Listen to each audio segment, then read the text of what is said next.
We live in a culture that tells mothers that they are secondary if all they are is a mom, and that being a career person is the fundamental best and ideal for our culture. But is it true? On this channel, we usually defend fathers, but here we go. Happy Mother's Day to all the moms out there. Let's defend motherhood. Feminist writers such as Sophie Lewis say that we should abolish the nuclear family because ultimately, if mothers are given the choice between career or family, they will choose family. And so the Feminist Project ultimately had to eliminate the qualifications of what makes a mother great. And so they've done it. Among society now, it is considered to be less than if you're just a mom. The intention. Abolition is the concept we have for a simultaneous destruction, preservation, and sort of transformation of something. We will find out what the social is when we stop running indoors to get our needs met in this private realm. You can't overthrow capitalism, I think, without changing the family, and you also definitely can't change the family without overthrowing capitalism. If you did try to abolish the family without abolishing capitalism, you would create a nightmare. Elizabeth Badinter, in her novel, said that motherhood is the obstacle to women's freedom. And this is the tenor and tone of the day. I am trying to help push the ball in a different direction. Let's continue. There are a couple examples of this personified in our modern culture, which have been very damaging to all of the lonelies out there. I would cite Taylor Swift and Oprah just as very successful women that maybe make it appear attractive to not have children or to push that further down the road in life. But ultimately, Chelsea Handler is the most miserable and difficult representative of what it looks like to be a single person without children. And she makes it a exceedingly gross point of shoving it in everyone's face that she can go have brunch when they are stuck having kids, or she can go fly and eat mushrooms and have wild parties, and everybody else is stuck raising children who run into my arms when I come in the door at the end of the day and hug me and tell me how much they love me. I will trade that for brunch every day, but here's a clip from Chelsea Handler. I wake up at 6 a.m. I remember that I have no kids to take to school, so I take an edible, masturbate, and go back to sleep. I wake up at 12:30 p.m. and get ready for a busy day of doing whatever the I feel like. I put on my most impractical and stylish shoes since I won't be chasing a child around the grocery store. I go to my fave spot in Paris to grab a croissant. I do a meditation sesh on the plane since I have no screaming kids, allowing me all the time in the world to become enlightened. The weightlessness of my existence has granted me superhuman powers. I teleport myself back home. Then I get ready for a night out with whatever hot guy I met on Raya that morning. I call up a babysitter and tell her that I don't need her since I still don't have kids.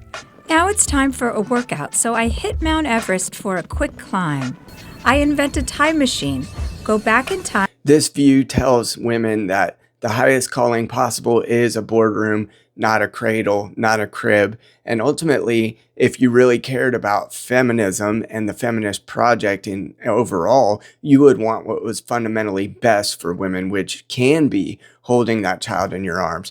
The hand that rocks the cradle rules the world. Is there any greater power available than raising up the next generation to be in the image of how you want them to be, how you desire for the next generation to learn how to even treat women appropriately? If we want to continue that project in a positive direction, the hand that rocks the cradle rules the world, not the Chelsea handlers who just rule the world by going and eating mushrooms and doing whatever she wants. There is a psychology behind motherhood that tells a different story, where we're told that the Chelsea handlers of the world can have the best possible, most fruitful life. The psychology and the neurochemical benefits of being a mom are much greater than brunch on the beach somewhere, even though that can be really good. I'd love to have it again someday. Let's take a look. Narula is here. Good morning. Good morning, Nora. Okay, this is so fascinating. So Yes. what did the study find? Such an amazing study that tells us that pregnancy may be priming us for motherhood. They took 25 first-time moms and they scanned their brains before pregnancy and after pregnancy. They also did this with men, fathers, and non-pregnant women. They found that those women who had been pregnant did in fact have changes in the architecture of their brain in specific areas of the gray matter or cortex, not in a random pattern, but in the areas that control social processing, meaning our ability to understand what other people may be feeling, thinking, what their intentions are. They did see these changes persist out to 2 years, and they did not see these changes in the men or the fathers. So this makes In 2016, a journal of Nature and Neuroscience stated that the changes during pregnancy are as significant as those during adolescence, as the mother prepares to be able to use her nature to nurture a child and bring them into the world successfully. They begin to have a great many neurochemical benefits and resilience built into that process because it is hard. We're just going to be real on this. It's not easy, but you do get the mental preparedness automatically when you go through the labor, delivery, pregnancy processes, and even postpartum. Mothers experience surges in the neurochemical oxytocin, which is the bonding neurotransmitter, which helps them be more vibrant nurturers and rewards the mother as well as they bond and begin to form attachments to their young children. Sue Carter of the Kinsey Institute says that oxytocin shapes the maternal behavior by influencing brain pathways involved in reward, emotion, and social bonding. And of course, this plays a gigantic role in the ability of the mother to nurture a child. First 9 years are primarily the mother's job. 80-20, not job as much as it is her role to nurture the child in a healthy way into a state where the father can then nurture them in a healthy way into the world. Said this, and this has been my sort of perspective for quite a long time, that the evolutionary prototype for positive social interactions is probably the parent-child interaction, probably the mother-child interaction initially, and you can see this so beautifully. I mean, every species is kind of doing this the same way. Even an asocial orangutan has this sort of somehow simpatico relationship with the baby. Rutherford et al. In 2020 said that parenting demands cognitive flexibility, emotional regulation, and resilience, all of which may be strengthened through the maternal experience. I would hasten to guess that it would be rare that it wouldn't be strengthened through the maternal experience because it is such an all-encompassing. And look, postpartum depression is a real thing, which probably occurs because you recognize that this life that you're trying to nurture into the world is abundantly dependent on you. And that can be all engrossing. And in some ways, it can be very intimidating. What happens if I can't get the baby to stop crying? And what you realize after we've had, 4 children, 5 births, 5 pregnancies, 4 children, is that when they're crying for a period, even if you can't figure out why and you don't know exactly what to do, that will pass. And ultimately, the smile that comes after the storm is so worth the weathering the tough waters in between. Part of the reason that those in society who are having the worst mental health outcomes are because they are also the cohort which is the least likely to have kids. Jonathan Haidt, Jordan Peterson, Brad Wilcox, among others, have all talked about how there is so much meaning embedded in being a parent that without that, you can see how one side of the aisle and one demographic is certainly struggling worse than all others. And those are young ladies who choose not to have children, especially those who are of a liberal persuasion. I reviewed on my channel a few days ago that conservative women happen to be the cohort which reports the highest levels of satisfaction and overall happiness in life. And part of that is because they've started, or at least are pursuing, the process of marriage and family, which just gives us so much more value and meaning. I used to do a lot of things as a missionary, as a person in recovery from addiction, as a nonprofit founder, a great many other things before I had kids, but nothing in life can compare to when I get to hold my child or see them smile back at me or teach them a lesson. Those things are very obviously more meaningful than all others that I have been before. There's something about it that's really, it's like a peak experience. in life. And it isn't much of your life. You know, because you think of it as a long time. It's not that long, man. 4 years goes by so fast you can't believe it. And if you miss it, it's gone. When you have children, you have to encourage them. You have to encourage them to take risks because they have to grow up and take their place in the world. You can't pretend. In 2024 book, The Anxious Generation, Jonathan Haidt says this: purpose comes from taking on responsibility for others. Parenthood gives you that in full. And Jordan Peterson puts it this way: there's nothing more important than being a mother. You're literally shaping the soul of a child. You're creating the internal representation of the world that child will use for the rest of your life, and that is sacred. Mothers don't change, they grow. And as a young woman, I would imagine it's very difficult to take on this exceedingly scary process of bringing a child into the world. But it is an exceedingly rewarding process because the greater the responsibility and the greater the sacrifice, very typically the greater the reward, even when it's hard, even when it's difficult. And there's nothing automatically saying that a child raised in the church or raised in a two-parent household is going to be successful or will not experience those hiccups. But we can only imagine in our mind's eye what those children who are raised with the moral standards and integrity that you have as a parent, what they could do and how they could interact with the world in ways that changes everything. Let's think in those long terms, a post-millennial mindset that says that God can do mighty things through his people even today, and those people could be your kids that you're raising up right now. Dads, it is our job to help protect the sacred ground of motherhood.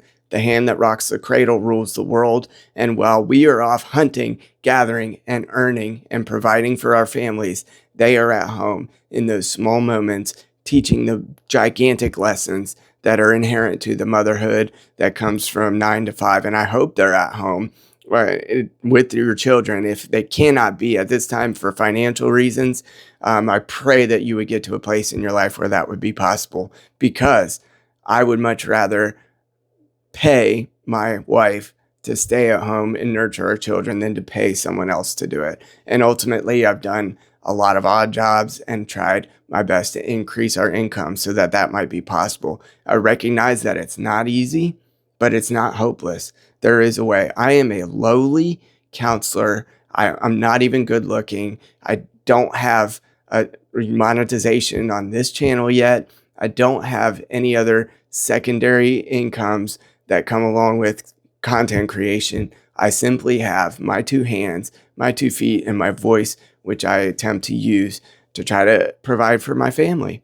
And there have been lean times. There have been times where I've accepted jobs that paid way more, that ultimately fell apart for reasons of unethical behavior on their part and on mine at times. Those things will clear out over time as you just put pen to paper or put that application in or try to increase your station and your income. If you could go do some side work, any of those things that can help protect and provide your wife's ability to be able to be at home with their children, there is no greater honor than that on their behalf. Their children develop and the things they do when they grow up. Okay, let's continue. The proverb is believed to derive from a poem by William Ross Wallace called "The Hand That Rules the World." Okay, let's continue. And we got 3 examples to show just how it's used. Here's the first one. The mother's role in the family is very significant on how her children are raised and the influence on society. The hand that rocks the cradle rules the world. Okay, number 2. In our modern society, it is still important for a mother to have time to guide the behavior of her children. The hand that rocks the cradle rules the world. Okay, and number 3, if you were raised well, you should thank your mother. The hand that rocks the cradle rules the world. C.S. Lewis stated that the homemaker has the ultimate career. All other careers exist for the one purpose only, and that is to support the ultimate career. Dads, we are working to support those moms. And I would tell you, straight from me to you, any ladies out there, happy Mother's Day if you're a mom. And I pray for you that if you want to, that ultimately you would be able to become a mom. Up to 90% of young ladies who do not engage in motherhood say that they wished they had at the end of their lifespan. So let's support those moms and remember that the lie that's been told to you is that this is a lesser role. It is not lesser. It is the greatest calling. And if you cannot, for some reason, become a mother, I pray that you can find the meaning and purpose that's embedded elsewhere for you. It doesn't happen for everyone, obviously. And men, if you've never become a father or your children are being denied to you, the access has been limited. I pray too that you would be able to restore that. Our choices of spouse are so important, but do not believe the lie that brunch is better than kids. Happy Mother's Day.